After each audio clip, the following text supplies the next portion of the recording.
தோழர்களுக்கு வணக்கம்.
பார்க்கலாம். சரி, இப்போ என்ன பிரச்சனைன்றத பார்க்கலாம்.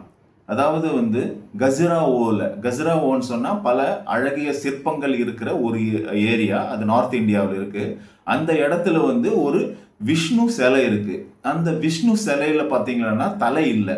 இது எதனால இது மாதிரி ஆச்சுன்னு சொன்னா, முகலாயர் ஆட்சி காலத்துல இதை இஸ்லாமியர்கள் இதுல சேதப்படுத்திட்டாங்க அப்படின்ற காரணத்தினால அந்த சிலைக்கு தலை இல்லை.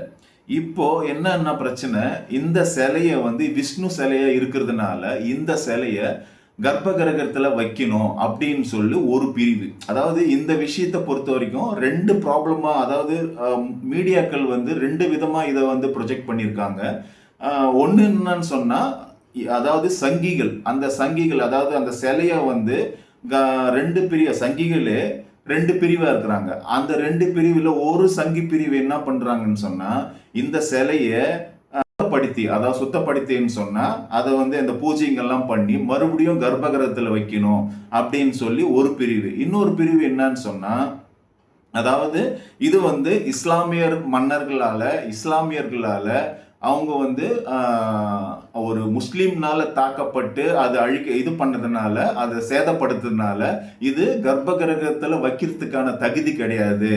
ஒரு கடவுளுடைய சிலையை முஸ்லீம் தொட்டுட்டாங்கன்றதுனால அதுக்கான தகுதி இது இழந்துச்சு அப்படின்னு ஒரு குரூப். எப்படி இருந்தாலும் உள்ள வச்சிடணும் அப்படின்னு ஒரு குரூப். இவங்க தான் வழக்கு போறதா ஒரு மீடியா சொல்றாங்க. இன்னொன்னு என்னன்னு சொன்னா, அதாவது இந்த சிலைய, அதாவது இன்னொரு மீடியாஸ் இன்னொரு செய்திகள் என்ன சொல்றாங்கன்னு சொன்னா, இது தலையை புனரமைச்சு ரிப்பேர் பண்ணி, தலையை ரிப்பேர் பண்ணணும். ஃப்ரிட்ஜு, டிவி இதெல்லாம் ரிப்பேர் பண்றாங்க இல்லையா, அதே மாதிரி கடவுளுடைய தலையை செஞ்சு அதை வச்சு திருப்பி கர்ப்பகிரகத்தில் வைக்கணும் அப்படின்னு சொல்ற மாதிரி ஒரு மீடியா. எப்படியோ ஆகமத்தில் இது விசாரணை நீதிபதி கவாய் அவருடைய பெஞ்சுக்கு வருது.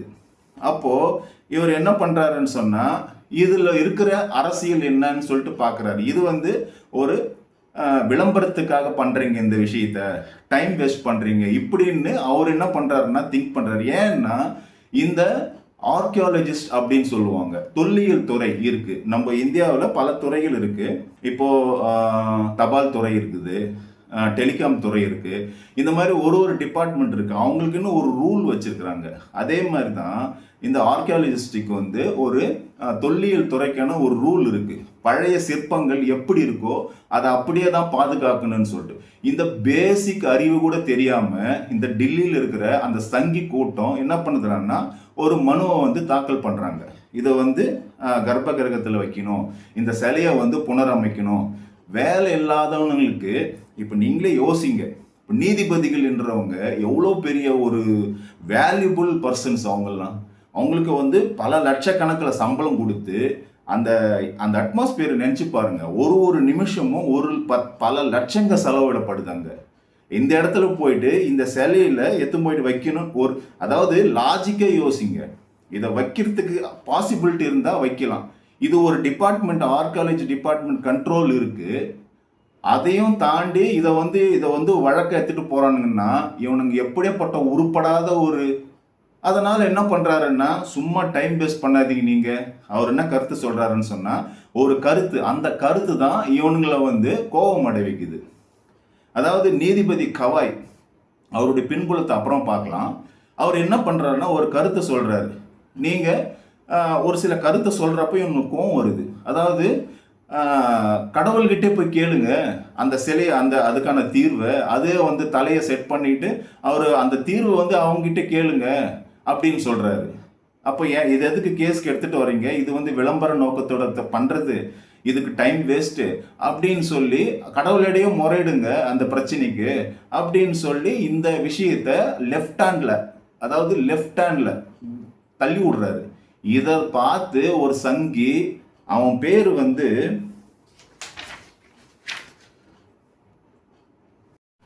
இப்படி இந்த விஷயம் நடந்த பிறகு ஃபர்ஸ்ட் ரியாக்ஷன் என்ன நடக்கும்? அதாவது மக்கள்கிட்ட எப்படி போச்சு, மீடியா அதை எப்படி ப்ரொஜெக்ட் பண்ணியிருக்கிறாங்க அப்படிலாம் நம்ம வந்து பேசுறதுக்கு முன்னாடி நம்ம இருக்கார் இல்லையா, நம்ம பிரதமர் மோடி, அவர் எப்படி ரியாக்ட் பண்ணாருன்னு சொன்னா, அவருக்கு இந்த விஷயம் நடந்து 8 மணி நேரம் கழிச்சு ஒரு ட்வீட் ஒன்று போடுறாரு சமூக வலைதளத்தில்.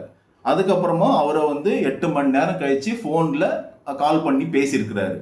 அவர் கால் பண்ணி பேசுறது நமக்கு தெரியாது, ஆனால் ட்வீட் வந்து சமூக வலைதளம் இருக்கு. இது வந்து ஒரு மோசமான நிகழ்வு, வழக்கம் போல வந்து ஃபுல்லாக பர்ஃபார்மன்ஸ், ஆல் பர்ஃபார்மன்ஸ். அலெக்ஸ் சொன்னார் இல்லையா, ஸ்டாண்டப் காமெடியன், அதே மாதிரி தான், ஃபுல்லாக பர்ஃபார்மன்ஸ் தான். இப்போ ஒரு விஷயம் மட்டும், அது எப்படி பர்ஃபார்மன்ஸ்ன்றதை நீங்க இது பண்ணிக்கலாம்னா, மோடி வந்து பர்ஃபார்மன்ஸ் பண்றவர் அப்படின்றத நான் எப்படி சொல்றேன்னு சொன்னா, இப்போ பல விஷயங்கள்ல வந்து அவர் ட்வீட் பண்ணியிருப்பாரு. அந்த ட்வீட்டை வந்து என்ன பண்ணுவாங்கன்னா, அவரை ஃபாலோ பண்ற பல சங்கிகள், பல கோடிக்கணக்கான லட்சக்கணக்கான சங்கிகள் என்ன பண்ணுவான்னா ரீட்வீட் பண்ணுவான்.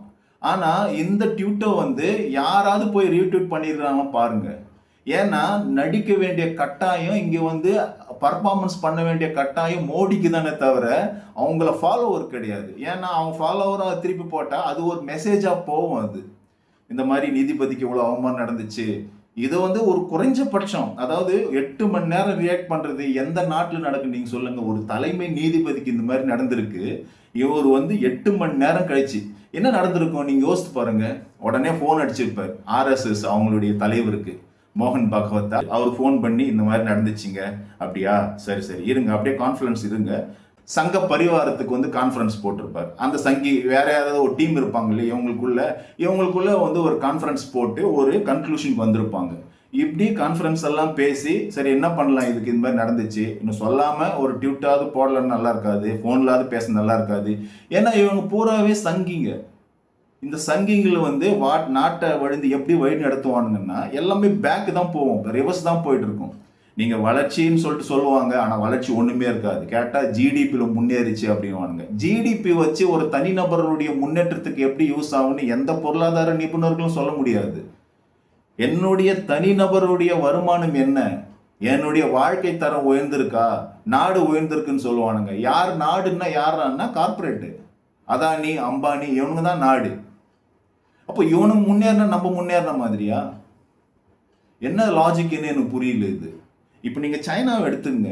நம்ம இந்தியா சுதந்திரம் வாங்குறப்ப தான் சைனாவும் சேம் இதே மாதிரி வந்து ஒரு ஃபண்டமெண்டலிஸ்ட், அதாவது ரொம்ப அடிப்படைவாதிகளோட நாடாக இருந்துச்சு. ரொம்ப மூட நம்பிக்கை, பிற்போக்குத்தனம், இந்த மாதிரியான ஒரு கண்டிஷன் தான் சைனா இருந்துச்சு.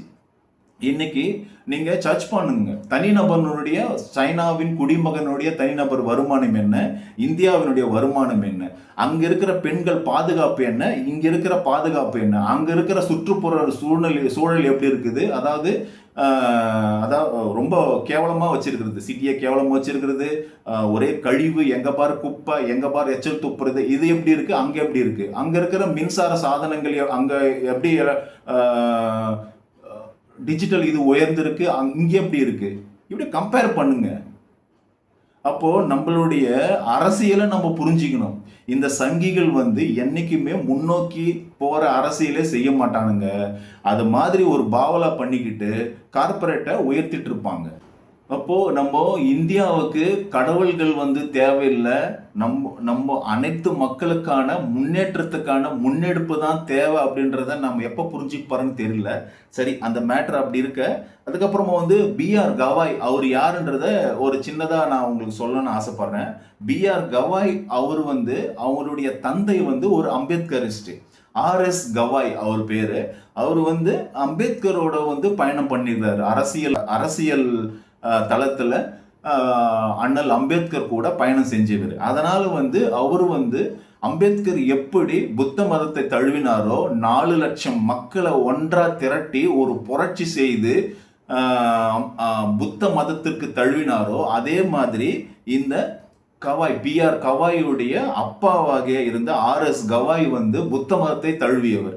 அந்த புத்த மதத்தை தழுவினால இவரும் வந்து புத்த மதத்தை தான் ஃபாலோ பண்றாரு. இவர் வந்து பல பிரச்சனைகளை கடந்து கஷ்டப்பட்டு முன்னேறி இந்த பொறுப்புக்கு வந்திருக்கிறாரு. அதாவது உச்ச நீதிமன்ற நீதிபதின்னு சொன்னா ஒரு எப்படி சொல்றதுன்னா ஒரு பிரதமர், ஒரு ஜனாதிபதி அந்த ரேஞ்சுக்கு இருக்க வேண்டியது. இன்னைக்கு மக்கள் எப்படி ரியாக்ஷன் பண்ணிடுறாங்க இந்த விஷயம் யாருக்காவது தெரியுமா? இவ்வளோ ஒரு ஒரு அதாவது அவனுடைய இன்டென்ஷன் என்னன்னா அவமானப்படுத்தணும். நீ வந்து இதை பேசுறியா அப்படின்ற விஷயம்தான். இது வந்து ரொம்ப மோசமான செயல். அதாவது பிஆர் கவாய்ன்றவர் வந்து ஒரு அவங்க அப்பா வந்து ஒரு 4 ஸ்டேட்டுக்கு வந்து கவர்னராகவும் இருந்திருக்கிறாரு. இப்படிப்பட்ட ஃபேமிலியிலிருந்து வந்தவர் பல அடக்குமுறைகளை சந்திச்ச இந்த பிஆர் கவாய் வந்து இந்த விஷயத்தையும் சந்திச்சிருக்கிறாரு. இப்போ நீதிபதி கவாய் மேல ஒரு ஷூவை எடுத்து ஒருத்தன் வீசுறான். அப்படி இருக்கும்போது யாராவது வாயை திறந்து இது எவ்வளவு மோசமான செயல் அப்படின்னு சொன்னாங்களா? இவங்களுக்கெல்லாம் வந்து ஜனநாயகன்றது என்னன்னு தெரியாது. அதாவது அவங்க சேஃபா இருக்கிறாங்க. இங்க கேஸ்ட் வைஸா பார்க்கணும். ஒரு கேட்டகரைஸ சேஃப். இங்க இப்போ ஒரு பிசிக்கு இருக்கிற ஒரு சேஃப்டி வந்து எஸ்சிக்கு இருக்காது. எஸ்சிக்கு இருக்கிற சேஃப்டி வந்து இங்க வந்து எஸ்டிக்கு இருக்காது. இப்படி கேட்டகரைஸ் பண்ணப்பட்ட சேஃப்டி தான் இந்தியாவில். அப்போ பக்காவா சேஃப்டியா இருக்கிற அந்த 3%, அதுக்கு கீழே இருக்கிற சில பர்சன்ட், இப்படிதான் வந்து சேஃப்டி இருக்கு. அதனால வந்து யாருமே இங்க ஆர்கனைஸ் ஆக மாட்டாங்க. விஐபி ஆல்ரெடி வந்து சேஃப். அப்போ விஐபி எந்த கம்யூனிட்டியில இருந்தாலும் அவன் பெரிய ஒரு இடத்துக்கு போயிட்டான்னு சொன்னா அதை பத்தி ரியாக்ஷன் பண்ண வேண்டிய அவசியம் இல்லை. அந்த தெளிவு கிடையாது. அப்ப என்ன பண்றான்னா வாயை எல்லாத்தையும் மூடிக்கிட்டு இதெல்லாம் நமக்கு ஒரு பெரிய விஷயமே கிடையாது. இங்க வந்து ஒரு நீதிபதி கவாய் அப்படின்ற ஒரு உச்ச நீதிபதி கவாய் மேல வந்து ஒரு அவ்வளோ ஹை பொசிஷன் இருக்கிற மேல ஒரு ஷூ எடுத்து வீசுறான். இதை பத்தியான ரியாக்ஷன் என்னடா இருக்குது உங்ககிட்ட? அதெல்லாம் சைலண்ட்.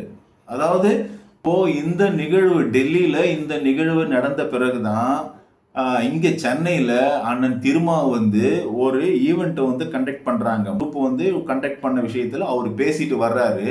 அங்க மத வெறியர்கள் பண்ண அந்த பிரச்சனையை இங்க சாதி வெறியர்கள் என்ன பண்றாங்கன்னு சொன்னா இந்த அண்ணாமலைன்ற இந்த அதாவது எப்படியாவது இங்க ஒரு கலவரத்தை உண்டாக்கி ஒரு ப்ராப்ளத்தை உண்டாக்கி இங்க டிஎம்கேல இருக்கிற விசிகாவை தனிமைப்படுத்தணும் அப்படின்னு சொல்ற பிளானோட ஒரு நீதிபதி ஒரு வழக்கறிஞர் ராஜீவ் காந்தி என்ற அந்த ரவுடியை உள்ள அனுப்பி அண்ணன் திருமாவை வம்புக்கு இழுத்து இன்னைக்கு ஒரு 10 நாள் அதுதான் பேசிட்டு இருக்காங்களே மீடியாவில். எவ்வளோ கேவலம் தெரியுமா? வெளிப்படையா தெரியுது அவன் வந்து திட்டம் போட்டு தான் அண்ணன் திருமாவை வம்புக்கு இழுக்கிறான்னு சொல்லி. ஆனா என்ன பேசுறாங்கன்னா அவனுக்கு ஏதாவது ஜாதி சங்கங்கள் பல வருது சப்போர்ட்டு. மதுரையில இருந்து பேசிட்டு மதுரையில இருந்து சில லெட்டர் பேட் கட்சிங்க இருப்பானுங்க. அவனுக்கு வந்து ஒரு 100 பேர் குரூப் இருப்பாங்க.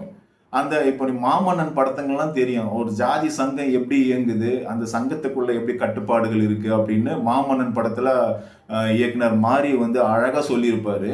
அந்த மாதிரி சில லெட்டர் பேடு கட்சிங்கெல்லாம் என்ன பண்றானுங்கன்னா எதிர்ப்பு தெரிவிக்கிறானுங்க. டிஎம்கே வந்து நேரடியா மிரட்டல் விடுறானுங்க.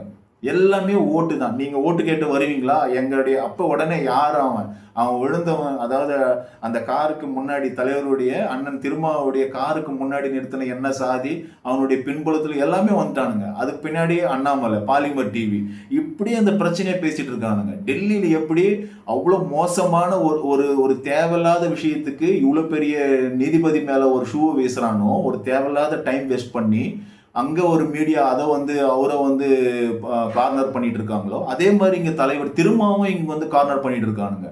ஆனா அதாவது இங்க வந்து அவங்களுடைய இது வந்து இதே இடத்துல வந்து இங்க உச்ச நீதிமன்றத்துல இங்க மதுரையில் இருக்கு, சென்னையில் இருக்கு, இங்க எவனாவது வந்து ஷூவோ ஏதாவது ஒன்று பேச முடியாது அவங்களால. ஏன்னா இங்க வந்து கொஞ்சம் நம்ம வந்து சிவிலைஸ் ஆயிருக்கும். ஆனா டெல்லியில அப்படி கிடையாது. இந்த மத அரசியல் தான் பண்ணிட்டு இருப்பானுங்க. எல்லா நீதிபதிகளும் சங்கிகளா தான் இருக்கிறாங்க அங்க. இப்போ அந்த இடத்துல அந்த வயசான கிழவன் என்ன பண்ணியிருக்கிறான்னா, இன்னொரு நீதிபதி பக்கத்துல ஷூவை எடுத்து வீசியிருக்காரு இல்லையா, அந்த வீசினதுக்கு இவர் மேல படல, இன்னொருத்தர் மேல வந்து அப்படி படுற மாதிரி போயிருக்கு. அந்த நீதிபதி பக்கத்துல இருந்த நீதிபதி கிட்ட போயிட்டு ரெக்வஸ்ட் இது பண்ணியிருக்காரு, கான்வர்சேஷன் பண்ணியிருக்கிறாங்க.